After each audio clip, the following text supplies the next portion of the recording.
Oh, hey guys, this is me, Mayank, and today I will teach you how we can use tools in Animate CC.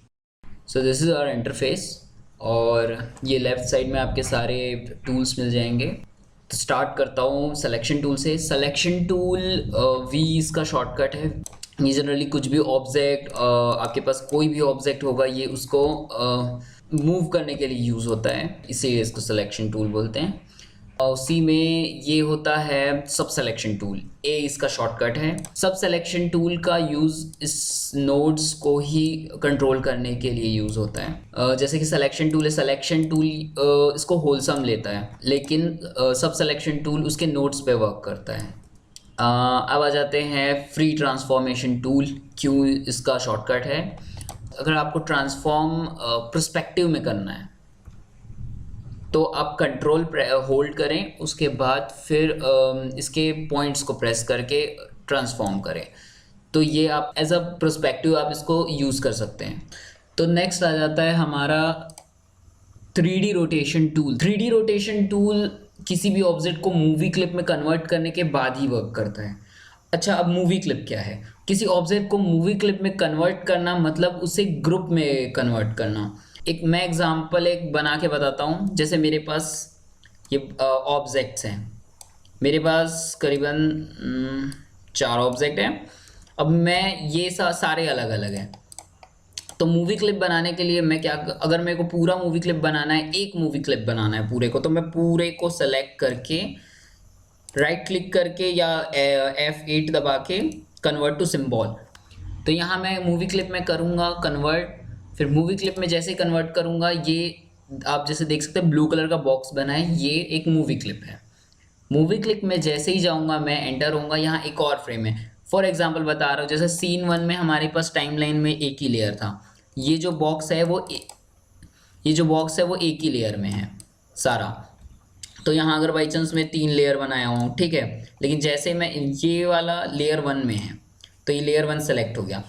अब जैसे मैं movie clip के अंदर जाता हूँ, ये आप देख सकते हो लेयर 1 बस है, मतलब इसके अंदर एक और टाइमलाइन है। अगर मैं यहाँ कुछ भी एनिमेशन दूंगा वो सीन 1 में जाके वर्क दिखेगा। जब ये ऐसे नहीं दिखेगा, जब आप इसको कंट्रोल एंटर मारेंगे, एक्सपोर्ट करेंगे, तब इसमें दिखेगा एनिमेशन। तो अब मूवी क्लिप के बाद बात कर लेते हैं 3D रोटेशन टूल की। 3D रोटेशन टूल अब इसमें अच्छे से काम करेगा। ये होता है x एक्सेस, ये होता है y एक्सेस और ये होता है z एक्सेस। और अगर आपको 3D वर्ल्ड में इसको मूव कराना है तो नॉर्मल सिलेक्शन टूल लेके भी आप इसको ऐसे लेफ़्ट एंड राइट कर सकते हैं।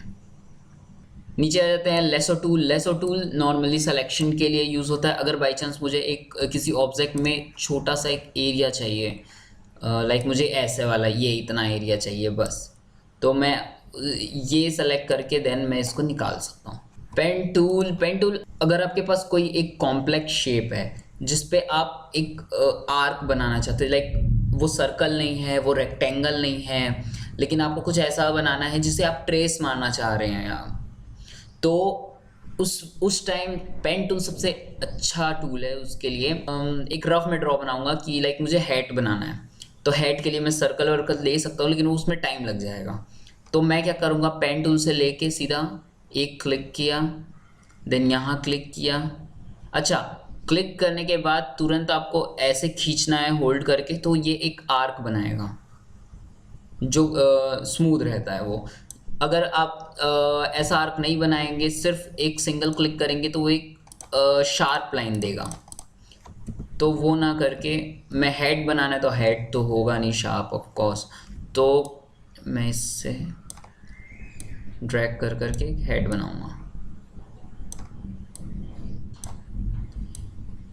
अच्छा, और जो लास्ट वाला पॉइंट होगा, वो लास्ट पॉइंट जैसे ही आएगा आपको एक मार्क दिखेगा उसमें एक सर्कल सा।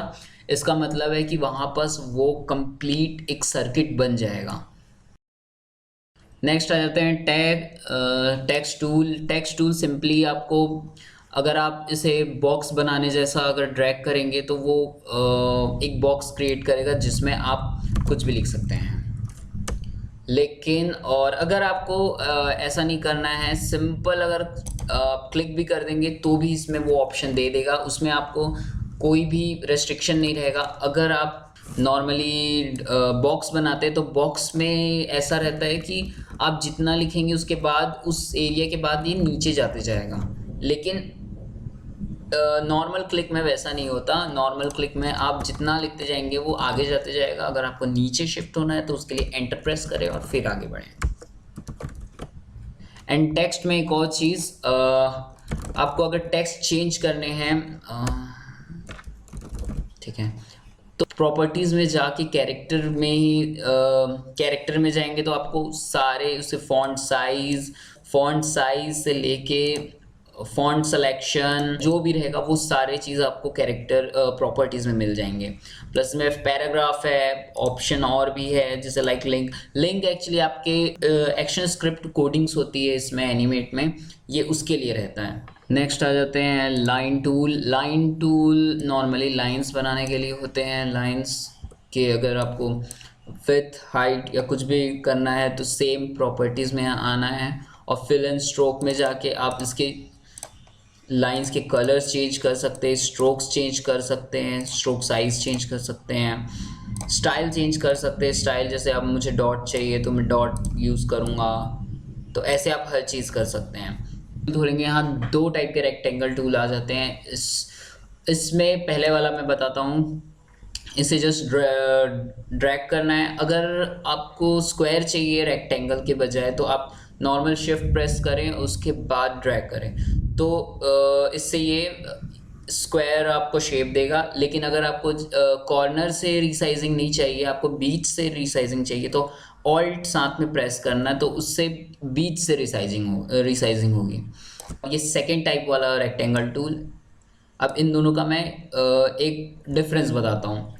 तो डिफरेंस ये है इसमें कि ये वाला फर्स्ट वाला जो रेक्टेंगल टूल था उसमें आप इस चीज़ को ऐसे उठा के आप कहीं भी ड्रैग ड्रॉप कर सकते हैं। इसका मतलब इसका फिल और इसका स्ट्रोक दोनों अलग कर सकते हो आप ऐसे।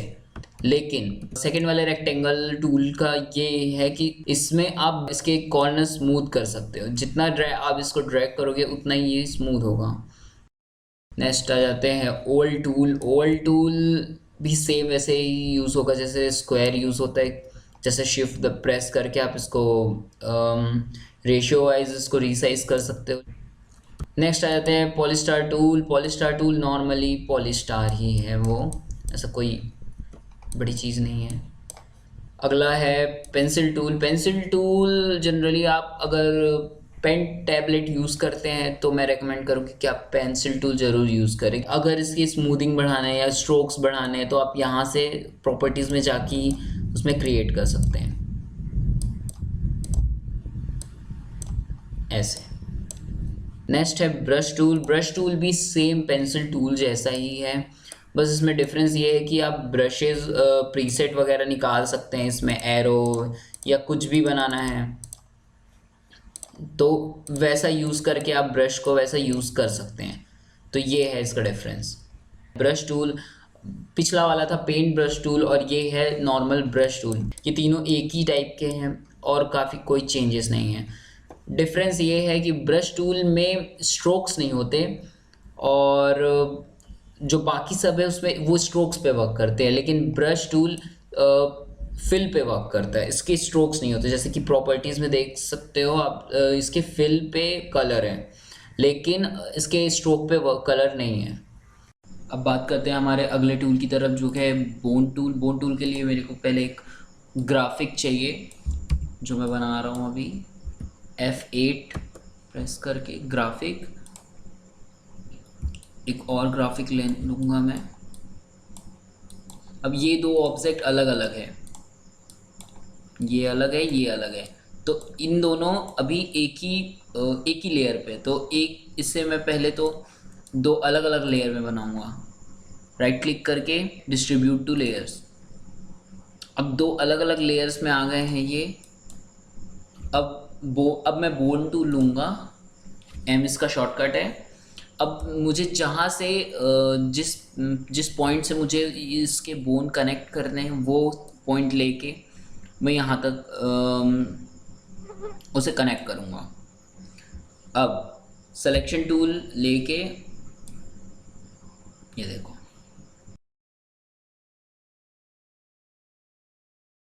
अगला टूल है fill tool. Fill tool generally जो किसी ऑब्जेक्ट में कलर भरने के लिए, जैसे मुझे अगर चाहिए सियान कलर तो ये ऐसे यूज़ होता है, लेकिन इसका ये बॉर्डर वो नहीं होता कलर। तो उसके लिए सेकंड टूल है हमारे पास ink bottle tool. Ink bottle tool अगर मैं यहाँ ब्लैक लूँगा, सिंपल यहाँ बीच में भी करूँगा तो मैं इसका बॉर्डर कलर हो जाएगा ब्लैक में ऐसे।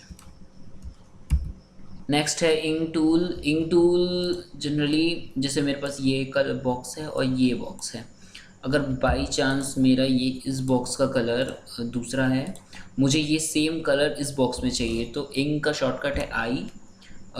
मैं पहले वी प्रेस करके सेलेक्ट करूँगा इसको, सिलेक्शन उसके सेलेक्ट करने के बाद आई प्रेस करके वो कोई जो कलर मुझे इस बॉक्स में चाहिए वो कलर में क्लिक करूँगा, तो ये ऐसा हो जाएगा। नेक्स्ट है eraser tool. Eraser tool same box बना, अगर इरेज़र आप ब्रैकेट ओपन ब्रैकेट क्लोज से भी आप इसकी साइज़ बढ़ा या घटा सकते हैं, ये नॉर्मल इरेज़र की तरह यूज़ होता है। नेक्स्ट है विथ टूल। विथ टूल काम आता है अगर मेरे पास एक लाइन ड्रॉ है, इस लाइन की स्ट्रोक बढ़ा देता हूँ मैं 3 में, ओके। अब अगर मुझे इस लाइन की एंड मुझे थिन चाहिए और जो बीच का पार्ट है वो मुझे थोड़ा मोटा चाहिए, तो उसके लिए मैं विथ टूल लूँगा और सीधा यहाँ पर क्लिक करके ये देखो बड़ा या छोटा, तो मैं पहले इसको स्मॉल कर दूँगा, बीच वाले में बड़ा कर दूँगा, फिर ये लास्ट वाले को फिर पतला।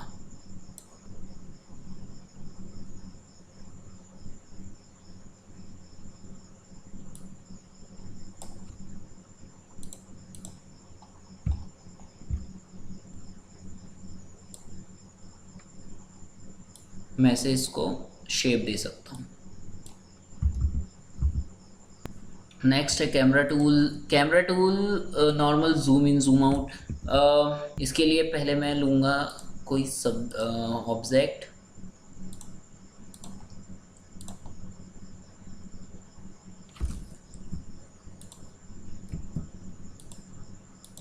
अब मेरे पास ये स्क्रीन में बहुत सारे ऑब्जेक्ट है, अब समझ में आएगा ये कैसे वर्क करता है। अब कैमरा टूल लेंगे, कैमरा टूल लेते ही यहाँ पर एक जूम आउट और जूम इन का ऑप्शन दे देता है आपको, ये जूम का और ये रोटेशन का, ये दोनों हैं ऑप्शन। और नीचे यहाँ देखेंगे टाइमलाइन में तो कैमरे के लिए टाइमलाइन दे दिया गया है, जो उसमें आप की फ्रेम यूज़ करके बता सकते हैं कि कितने फ्रेम बाद वो जूम होगा या जूम इन होगा।